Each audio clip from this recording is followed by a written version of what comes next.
Welcome to Founding Chronicles, where we uncover the mysteries and forgotten stories of America's past.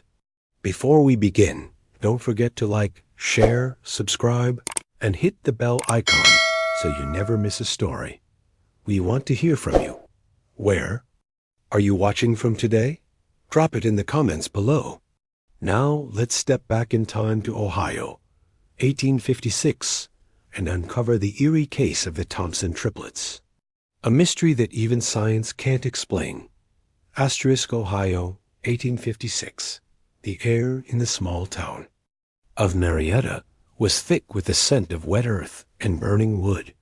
Families huddled around hearths as the autumn wind whispered through the narrow streets, carrying the distant clatter of horses' hooves and the occasional cry of children playing. It was a town like many others along the Ohio River, modest. Houses lined in neat rows, a church steeple rising proudly above the modest town square, and a sense of quiet industriousness that defined life in mid-19th century America. But in one humble home at the edge of town, a darkness was about to emerge that would defy reason and haunt the minds of everyone who heard of it. It began with the birth of the Thompson triplets, Elijah, Miriam, and Ruth, their mother, Abigail. Thompson was known in town for her gentle nature, her hands always busy with sewing or tending the small vegetable patch behind their home. She had endured 2 miscarriages before finally carrying the triplets to term, and the townspeople watched with both awe and suspicion when all 3 survived birth, a rarity in those times. The midwife, a stern woman named Hester Clay, whispered, warnings under her breath. "There's something in these children, something unusual."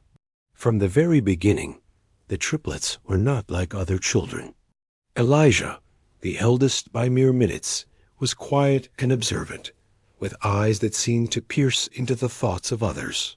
Miriam, in the center, was fiery and unpredictable, her laughter often rising in strange, unearthly tones that made even her father's stern heart skip a beat. Ruth, the youngest, carried a somber presence, as though she were born with an understanding of the world's shadows. The townspeople remarked on their uncanny bond. They spoke in whispers and gestures that no one else could understand, often finishing each other's sentences before the words even left their lips. At first, the Thompsons tried to shield their children from prying eyes, but word of the strange triplets spread quickly. Farmers, shopkeepers, and travelers would stop by, hoping to catch a glimpse of the children who seemed to bend reality in subtle ways. Windows rattled inexplicably when they laughed together. The family dog would cower in corners, whimpering for no discernible reason. In the dead of night, neighbors swore they heard 3 distinct voices, chanting softly in unison. Even though the children were said to be asleep in their shared cradle, the phenomenon reached its peak when the triplets were 6 years old. One cold November evening, Abigail had been preparing dinner while her husband Samuel chopped wood in the yard. Suddenly, the entire house shook violently, as though some invisible force had slammed against its walls.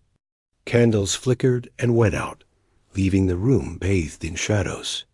Abigail rushed to the cradle and found the children staring at one another with blank, unblinking eyes.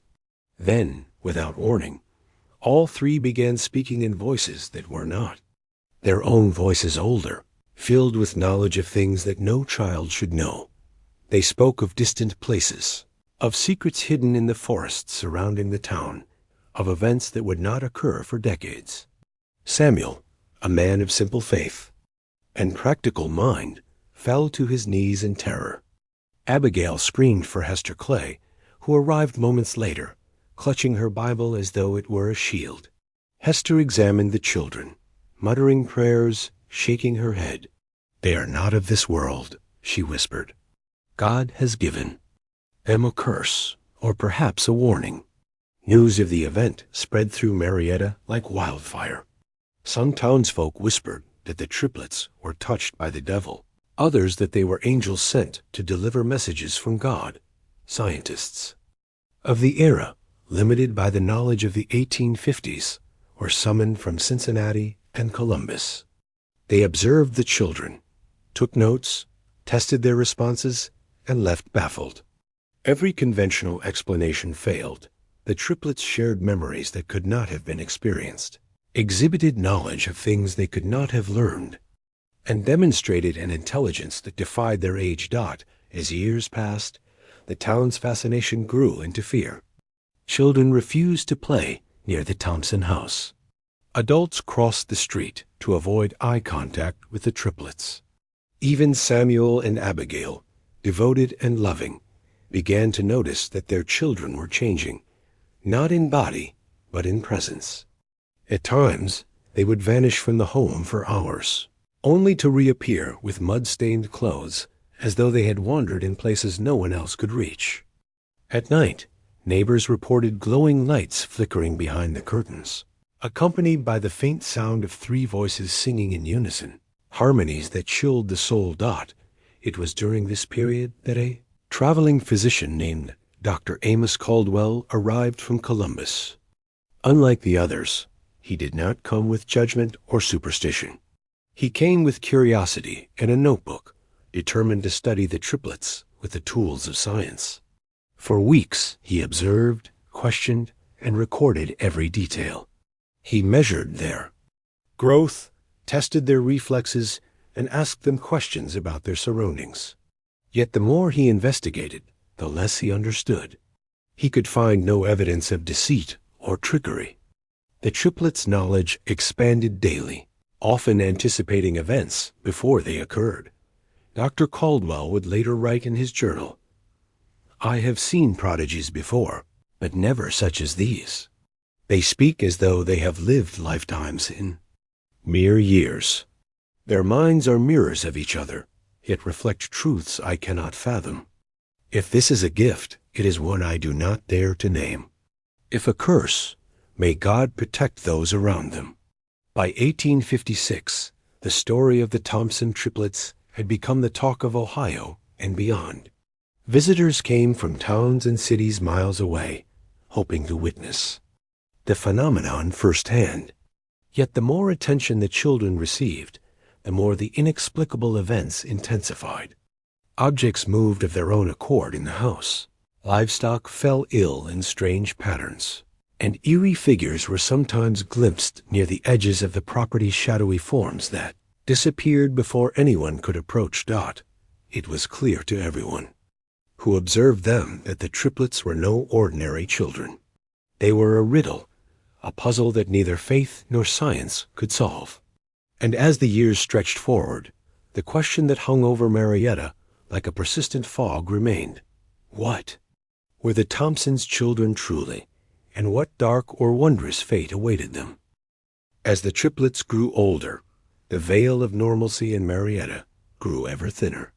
By the time they were 10, Elijah, Miriam, and Ruth were no longer just the talk of the town, they were its shadow. Children who had once peeked curiously through fences now ran past their home in terror. The adults avoided the Thompson property entirely after dusk, crossing the street or retreating indoors when the faint, ethereal glow that sometimes surrounded the children appeared in the windows. Inside their home, Samuel and Abigail did their best to maintain an ordinary life. They baked bread, tended the garden, and tried to keep the children grounded with lessons in reading, writing, and basic arithmetic. Yet each lesson seemed only to illuminate the stark difference between the triplets and the world around them. They learned swiftly, memorizing entire passages of the Bible or town records by heart. They solved mathematical problems that confounded even visiting scholars, and when questioned about their abilities, they often responded in unison with words that made no sense, or with answers that revealed knowledge of events yet to occur. Cold winter evening, the town witnessed an event that would haunt them for generations. A blizzard had descended upon Marietta, blanketing the streets in a thick layer of snow and ice. Neighbors huddled inside their homes, fearful of the frostbite and biting winds. Inside the Thompson home, the children had been unusually restless. Abigail, worried, peered into the dimly lit room where the triplets were sitting in a circle, hands clasped. Their eyes, reflective and unblinking, seemed to pierce through the walls themselves. Without warning, the house shook violently. Candles toppled from their holders, splintering the wooden table beneath. The fire sputtered and went out, plunging the room into darkness. The triplets spoke, not in voices of children, but in tones that echoed with wisdom and sorrow far beyond their years. They called out names, places, and events that no one alive could have known, neighbors lost in the blizzard, families who had recently moved to the area, and tragedies yet to come. Samuel and Abigail were paralyzed with fear. The midwife, Hester Clay, had long since left town, claiming she could no longer endure the presence of what she called God's riddle made flesh. Dr. Caldwell, who had kept meticulous records, arrived in the aftermath of the event, traveling through waist-deep snow to observe the phenomenon firsthand. What he saw defied explanation. Not only had the children predicted the exact locations of families trapped by the blizzard, but they had also described the precise injuries that would befall them, in some cases even foreseeing deaths that had yet to occur. Word of the event spread beyond Ohio, reaching newspapers in Cincinnati, Cleveland, and even as far as New York. Reporters and curiosity seekers arrived, some in awe, some in fear. But no matter how many people observed them, no one could explain the triplets' abilities. The children, it seemed, existed in a reality that paralleled the ordinary world. It followed rules no one could comprehend. Life in the Thompson household grew more isolated as a result. Abigail and Samuel, desperate to protect their children, limited visitors and kept to the outskirts of town. Yet isolation could not contain what the triplets were becoming. Elijah developed a fascination with maps and charts, often spending hours tracing invisible lines across the floor as if following paths unseen. Miriam began speaking in strange dialects, claiming to converse with voices only she could hear. Ruth, quiet and contemplative, seemed to see through walls, pointing to things hidden behind closed doors and predicting movements with unnerving precision. Neighbors grew wary, whispering about dark omens. Livestock began dying in unusual patterns. Crops failed in isolated plots, and some reported hearing chanting or humming in the dead of night that seemed to come from the Thompson property alone.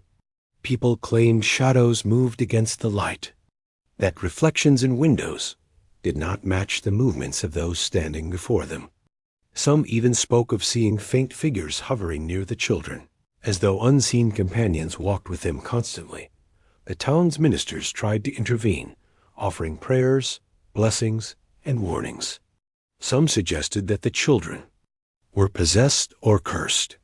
Others claimed they were divine messengers.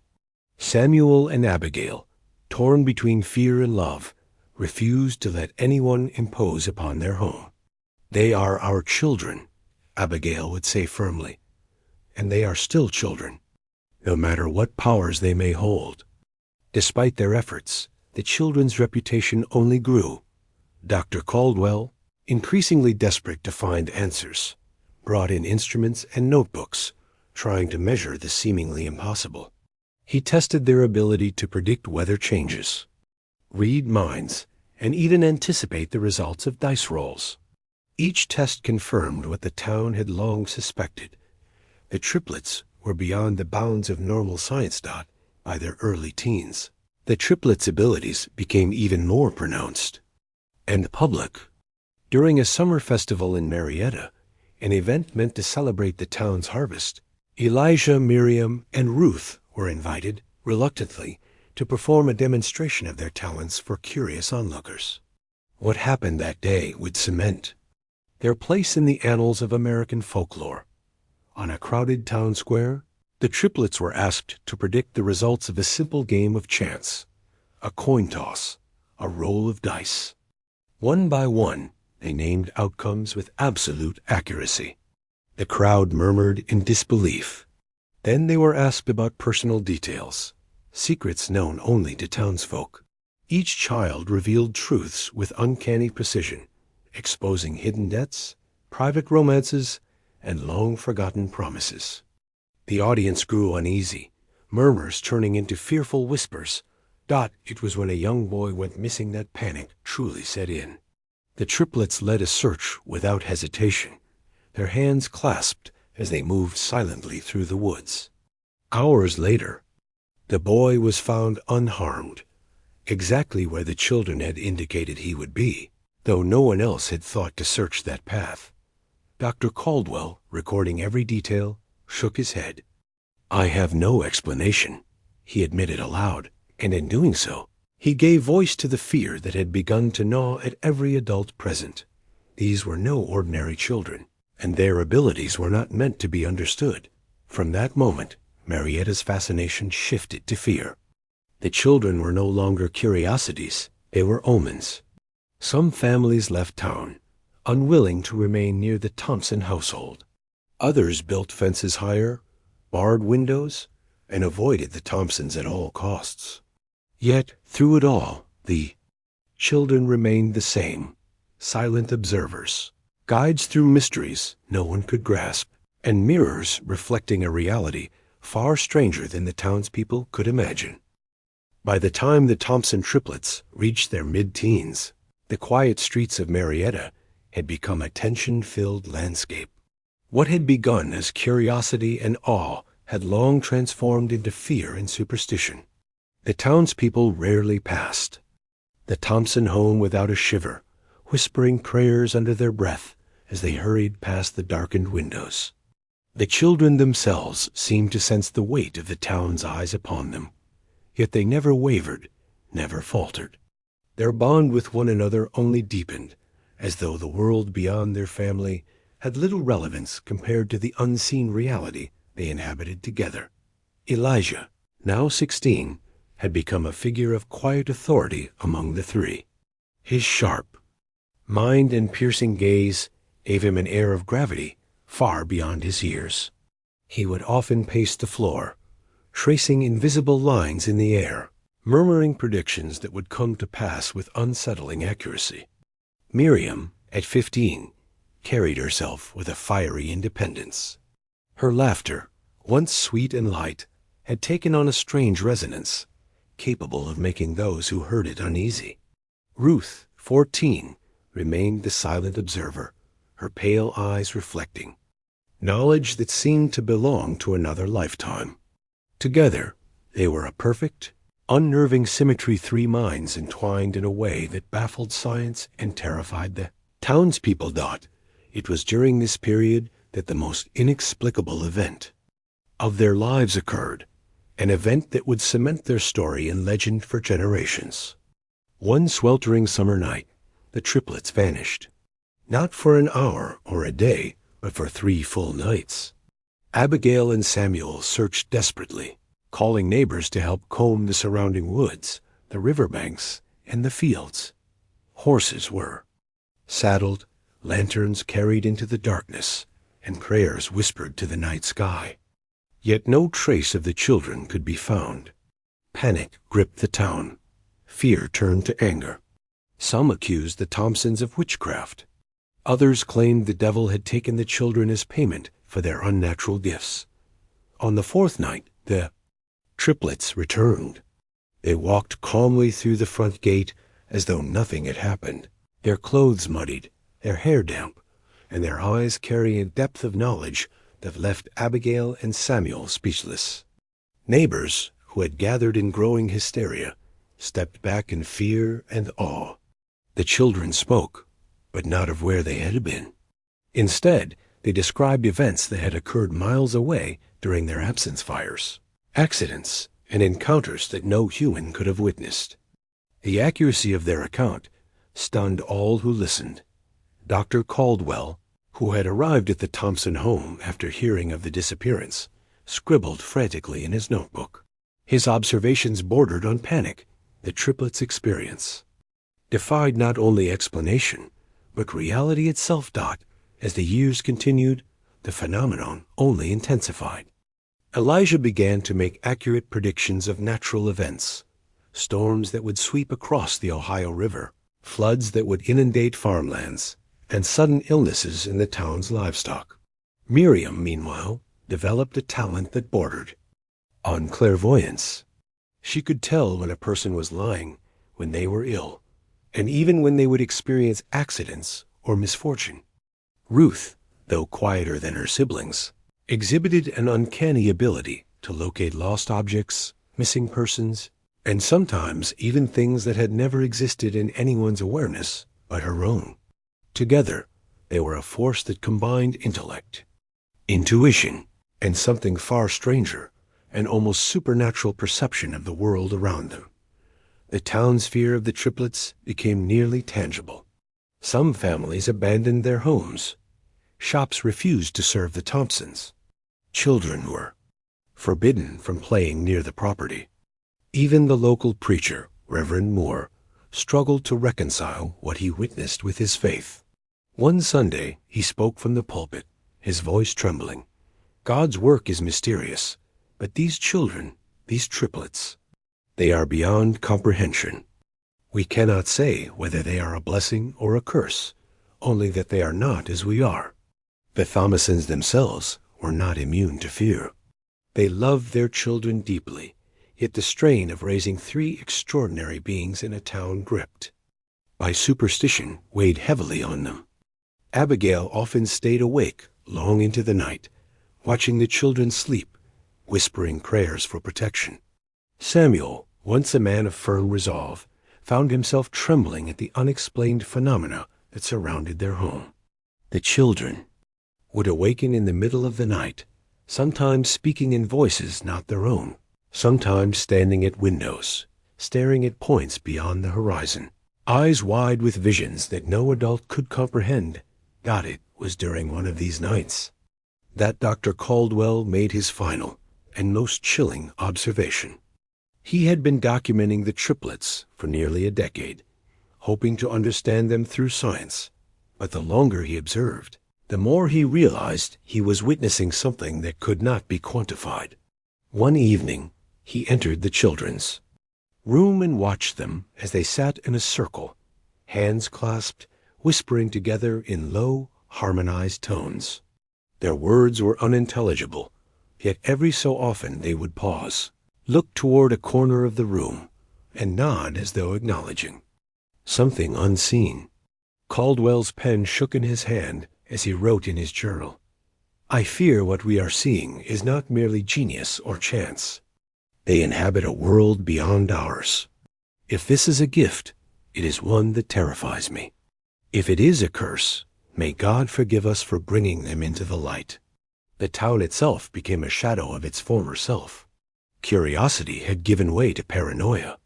People reported seeing the triplets at the edge of the woods, moving silently, eyes glowing faintly in the moonlight.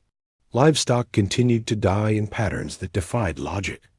And though the Thompsons tried to shield the children, there was no escaping the fact that the triplets had become the center of something larger than any one family, larger than Marietta itself, a mystery that reached beyond the natural world, beyond faith, beyond science. By the late 1860s, the triplets were approaching adulthood, and the question that hung over Marietta was no longer simply about their abilities, but about their future. What would become of children who saw the world so differently, who knew things no one else could? Some townspeople whispered that they would leave town, that they would vanish into history as mysteriously as they had arrived. Others feared they would bring disaster upon Marietta, as though the world could not contain such power without consequence. And yet, for all the fear, for all the whispers of curses and omens, the triplets remained unchanged in one profound way. They were inseparable, bound together by a connection that no one could break and no one could fully understand. As they stood on the threshold of adulthood, the shadow of the unknown stretched wider than ever, leaving the town of Marietta and the entire world beyond to wonder what force had created them and what fate awaited three children who defied explanation. As the Thompson triplets entered adulthood, The town of Marietta was no longer the quiet, unassuming settlement it had been. Fear had matured into legend, and legend into an almost tangible presence that hung over the town like mist along the Bass. Ohio River, Elijah, Miriam, and Ruth, now in their late teens and early 20s, had grown into figures both awe-inspiring and unsettling. Their uncanny abilities, once the subject of whispers and wonder, were now undeniable to all who crossed their paths. Elijah had become a figure of commanding presence. His quiet demeanor hid a mind that seemed to map the world in ways no one else could perceive. Merchants and townspeople alike would come to him seeking guidance, offering him gifts and bribes for his counsel. He refused most, though not out of arrogance. Rather, it seemed as if he existed apart from the ordinary concerns of men. Miriam, still fiery and unpredictable, had become a voice both feared and revered. She spoke of events yet to come with certainty, warning of dangers that would befall travelers or neighbors long before they materialized. Ruth, the youngest, remained the silent observer, her calm presence anchoring the others, her visions more subtle but no less profound. Together, they were a triad that both mystified and terrified those who encountered them. Despite their powers, the triplets were not immune to the human need for connection. Within the confines of their home, their family remained the center of their world. Abigail and Samuel aged gracefully, yet the strain of raising children who were as extraordinary as they were otherworldly had left lines of worry etched into their faces. The townspeople had mostly retreated from curiosity and fear, leaving the Thompsons isolated, but the family drew strength from one another, bound by love and the inexplicable bond that had defined the triplets' lives since birth. Yet even as they grew, the phenomena surrounding the triplets escalated.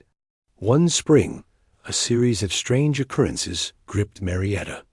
Livestock vanished without trace, crops withered despite proper care, and shadows were reported moving independently of their sources.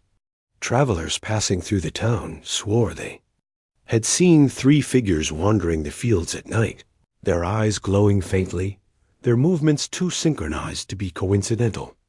Some believed the triplets were bringing judgment upon the town. Others insisted they were angels sent to observe humanity. One night, a devastating fire broke out in the homes along the riverfront. Panic swept through Marietta as flames consumed barns, houses, and the few warehouses that lined the docks. Witnesses claimed the triplets had appeared at the edge of the inferno, their hands raised as if guiding the fire's path. Miraculously, no lives were lost. Every family escaped unharmed, and even the animals were spared. The town was left in awe, murmuring that the triplets had either controlled the fire or predicted the safest paths for escape. Dr. Caldwell, who had aged alongside the children and continued his observations, recorded the event in disbelief. "I see no method, no scientific principle that can explain this. Yet they move in ways the world cannot account for. What are they? And what must they endure carrying such power?" As adulthood approached, the triplets' presence became more ethereal. Some who visited their home claimed that looking into their eyes was like seeing into another dimension, a space where past, present, and future converged. Those who lingered too long reported disorientation, fainting, or experiencing visions of distant lands and lives not their own. The Thompsons themselves were cautious, knowing the world could not contain the full extent of their children's abilities. They encouraged discretion, shielding the triplets from unnecessary attention while ensuring they were never isolated from the guidance and love of family. Yet even in isolation, the town of Marietta could not ignore them. Scholars, ministers, and curious travelers continued to arrive, hoping to witness the inexplicable for themselves. The triplets, patient and calm, demonstrated their abilities selectively, sometimes predicting weather, identifying lost objects, or revealing truths long buried.